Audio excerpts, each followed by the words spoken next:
This video assumes that you care about how much power and how much money you spend for your power, and saving 30 to 40 bucks on, getting per month on a different power supply means, if you pay an extra 40 bucks a month, you kind of got the wrong power supply. That's the assumption made in this video. I'll explain exactly why that is. But if you don't care about your power, you're living in college, something like that, where you don't really have to pay directly for your power, the video doesn't necessarily apply to you.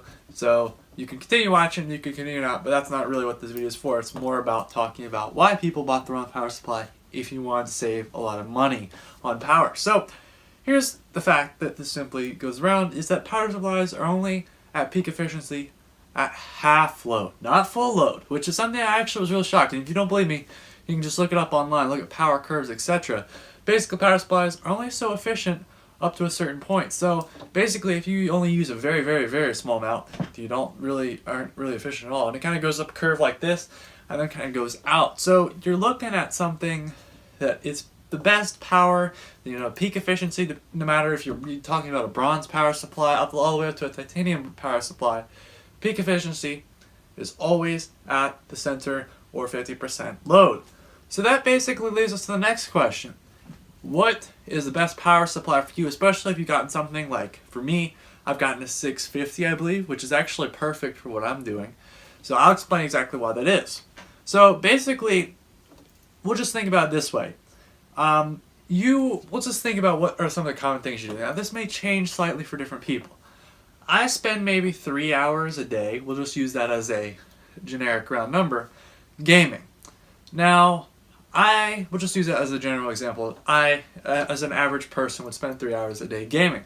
Gaming uses 70 to 50% power usage. So, that means that you're not doing full load on your processor, not doing full load, well, it depends on your graphics card, but it does not, you're not doing full load on everything. So you're somewhere between 70, 60, 80%, somewhere around there. You're only using 80, we'll just say 70 because that's around the center, 70% load. So that basically means if you wanted to get a power supply that was always efficient at maximum capacity, or always at max efficiency, you get something around 1.4 times your total load.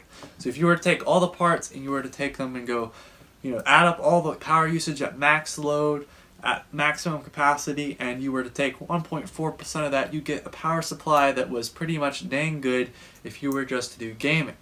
Now, here's also the logic behind it is if you're running at, very small amounts, like maybe you're just doing small everyday activities, you don't really need a huge power supply. You don't need something completely massive that, you really should try getting something really, really small, because otherwise you're just going to be taking a bunch of, you're not going to be really efficient, and that's the problem there. But it really sits around the fact that if you're gaming, you're using 70%, and if you're doing nothing, you're using a very small amount of power for a long period of time, which still really doesn't account to much. Now, if you're thinking about those once in a while tests, like those once in a while, I have the GPU running while I'm rendering, and I have CPU running while I'm rendering as well, and I have all my RAM used and all the disks are going, then that's the point where you still have the ability to go up that high. But if you're not doing that for hours on end like you are gaming, because gaming, my GPU is always at maxed, it's always at 100%, then you're really only going to be doing that for 5 or maybe 5 minutes, 10 minutes tops out of the 3 hours maybe you spend gaming or doing something else. And I could be wrong. If you're not using large amounts of your CPU, then it might change, but this is supposed to be something you can kind of figure out the general idea behind. So you're gaming, you're only using 70%, but if you're going to do something right rendering, you're using 100% of everything for 10 minutes. That still doesn't equal the 70% you'd be doing in gaming, and so you'd still be better off getting somewhere in between if you're just doing somewhere in between the 1.4 times to somewhere a little higher, just because you want to keep in mind that you're doing a lot more rendering. So, and that also changes a little bit more depending on how much you're going to be using. Yes, you have a full capacity, but you always want to have your power supply, whatever you're spending the most time doing, always around half. Now, that doesn't work for some really, light, non-power hungry builds, because just simply in mind, you can't get a power supply that's low. So just keep that in mind as, you really want to get a power supply that keeps in that, center area. And it also allows upgrades. Keep that in mind, because if you want to upgrade something, you're still in that general area. But some people, I know some people like to go out and get like 800 watt power supplies. And think in mind, if your build only at max load uses 400, and while gaming you only use 200 watts out of that 800, you're pretty much looking at, I believe I don't want to quote me on this, but it's somewhere between 50% efficiency down to like 25.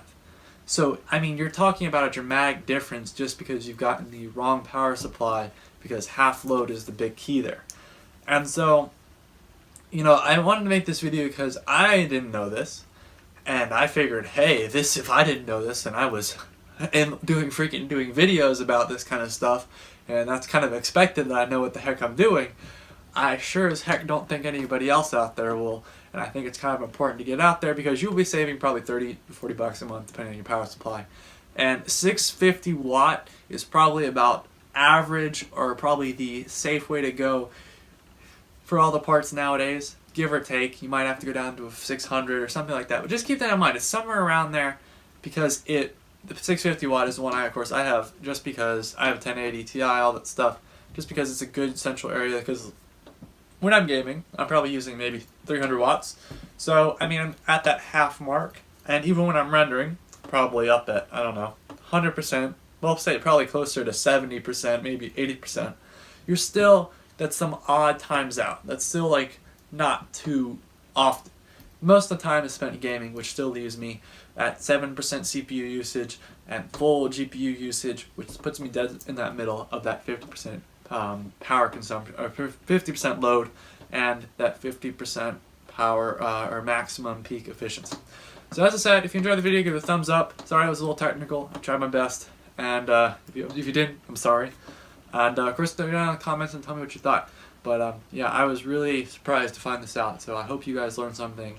I had some really awakening stuff that I read. It was pretty interesting. So yeah, you always want to look into it as well, because I mean, I just did the light skim over and try to explain it in layman's terms. But thank you for watching. Hope you stick around, and check out the channel if you like this tech computer stuff.